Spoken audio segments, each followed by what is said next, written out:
আপনারা এটা জানেন তো যে অন্যের জন্য দোয়া করলে লাভ? ধরেন যে আপনার এক ভাই দারিদ্র্যের কষাঘাতে জর্জরিত, টাকা পয়সা না, আপনি দোয়া করলেন যে আল্লাহ আমার ভাইটা আর্থিক সমস্যায় আছে, তার আর্থিক সমস্যা দূর করে দাও। ফেরেশতারা দোয়া করে, আল্লাহ যিনি দোয়া করলো তার যদি আর্থিক সমস্যা থাকে তুমি আগে তার আর্থিক সমস্যা দূর করে দাও। সুবহানাল্লাহ, সুবহানাল্লাহ বিহামদি। তো এক লোক এই হাদিসের ফজিলত শুনে ইফতারির পূর্ব মুহূর্তে, যেহেতু দোয়া কবুল হয়, তার ওয়াইফ ইফতারি তৈরি করতেছে, এই হাদিসের ফজিলত শুনে এক লোক তার বন্ধুর জন্য দোয়া করতেছে যে আল্লাহ আমার বন্ধুটার তো এখনো বিয়ে হয় নাই, তুমি সুন্দরী রূপবতী একটা স্ত্রীর ব্যবস্থা করে দাও আল্লাহ আমার বন্ধুর।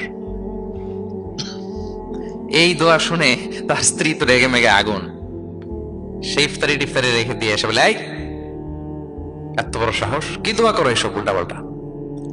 স্বামী বলে, কি দোয়া উল্টাপাল্টা, কি দোয়া করলাম? আমি তোমার বন্ধুর জন্য দোয়া করছি যে আল্লাহ তারে তুমি রূপবতী সুন্দরী স্ত্রীর ব্যবস্থা করে দাও। তো ওয়াইফ বলে, এই তুমি কি মনে করছো আমি হাদিসটা জানি না যে অন্যের জন্য ভালো কোনো দোয়া করলে আগে এটা নিজের জন্য কবুল হয়? সুবহানাল্লাহ। দেখেন ইসলামের বিধান কত সুন্দর। আপনি অন্যের কল্যাণ কামনা করলে এই কল্যাণ ফিরে আপনার দিকে আসে আগে। সুবহানাল্লাহ। তো এই বেদুইনের এটা জানা ছিল না, সে এসে দোয়া করতেছে, আল্লাহুম্মা আরহামনি ওয়া মুহাম্মাদা ওয়া লা তারহাম মা'ানা আহাদা। আল্লাহ তুমি শুধু আমারে রহম করো আর মুহাম্মদ সাল্লাল্লাহু আলাইহি ওয়াসাল্লামের রহম করো, আমাদের দুজনের সাথে আর কাউরে রহম করো না। রাসূল ইসলাম তাকে বলেন, হায় রে, একটা প্রশস্ত বিষয়কে সে সংকীর্ণ করে ফেললো। আফসোস করে বলতেছে, কারণ আল্লাহর দরবারে রহমের কি কোনো ঘাটতি আছে বলেন তো? আল্লাহর দরবারে রহমতের কোনো কমতি আছে? নাই। সাথে সবাইকে ইনক্লুড করতে পারতো। আচ্ছা গেল, দোয়া শেষে এবার সে মসজিদে নবীর মাঝখানে বসে পেশাব করা আরম্ভ করছে।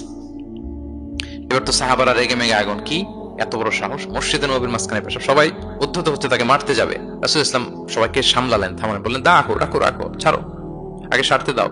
কারণ কেউ যখন ওয়াশরুম সারে মাঝখানে তাকে ডিস্টার্ব করা যায় না, এটা তার ক্ষতি হবে। রাসূল ইসলাম বললেন, রাখো, লেট হিম পাস ইউরিন, তাকে কাজ সারতে দাও। সে কাজ সারলো। এবার রাসূল ইসলাম বললেন, ও হারিকু আলা বাউলিহি সাজলান মিন মা, তার পেশাবের উপর এক বালতি পানি ঢেলে দাও, দিয়ে ফেললো। এবার রাসূল ইসলাম বললেন, ইন্নামা বুইসতুম মুয়াসসিরিন ওয়া লাম তুবআসু মুআসসিরিন। হে সাহাবারা, মনে রাখো তোমরা সহজপন্থী হিসেবে প্রেরিত হয়েছে, তোমরা কট্টরপন্থী হয়ে পৃথিবীতে প্রেরিত হও নাই। সুবহানাল্লাহ। তাহলে যে কোনো জিনিসের সলিউশন আপনার সহজভাবে করতে হবে, এটাকে জটিল বানানো যাবে না। আমরা অনেক সময় জটিল থেকে জটিল করি। তখন এই বেদুইনকে রাসূল ইসলাম ডেকে বললেন, আচ্ছা তুমি যে কাজটা করলে, মসজিদে নবীর মাঝখানে পেশাব করলে, এটা কি ঠিক হলো? তুমি কি জানো এটা আল্লাহর ঘর, এটা আমাদের মদিনার কমিউনিটির ইবাদতগাহ, এখানে আমরা আল্লাহর ইবাদত করি, আল্লাহর জিকির করি, আল্লাহর কিতাব তেলাওয়াত করি, এটা কি তোমার ঠিক হলো? এইভাবে যখন আদর দিয়ে পরম মমতায় তাকে বুঝিয়ে বলা হলো, সে লজ্জিত হয়ে মাথা নিচু করে ফেললো। সুবহানাল্লাহ। রাসূল সাল্লাল্লাহু আলাইহি ওয়াসাল্লামের কাছে ক্ষমা চাই।